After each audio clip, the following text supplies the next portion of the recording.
Latest എന്ന് പറഞ്ഞവരെ ഇന്നത്തെ സുവിശേഷത്തിൽ നമ്മൾ വായിച്ചായിട്ട് ഈശോ തന്റെ 72 ശിഷ്യന്മാരെ അയക്കുന്ന രംഗമാണ്.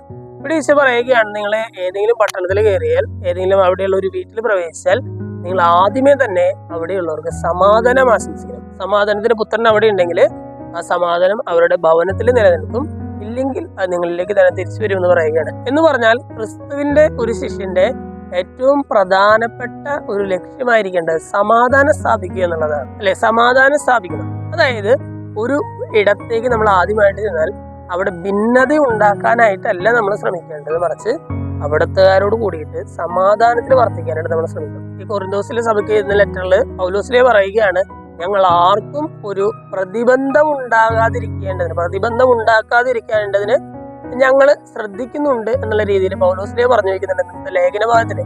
നമ്മൾ ഇന്നത്തെ സുവിശേഷ ഭാഗവും ലേഖനഭാഗവും ഒക്കെ വായിച്ചു കഴിയുമ്പോൾ നമുക്ക് തന്നെ ചിന്തിക്കാം, നമ്മൾ സമാധാനം സ്ഥാപിക്കുന്നവരാണോ, അല്ലെ? സമാധാനം സ്ഥാപിക്കുന്നവർ ഭാഗ്യവാന്മാർ എന്നൊക്കെ പറഞ്ഞിട്ടുള്ള ഈശോയുടെ ഈ സുവിശേഷ ഭാഗ്യങ്ങളൊക്കെ നമ്മൾ കേട്ടിട്ടുണ്ട്.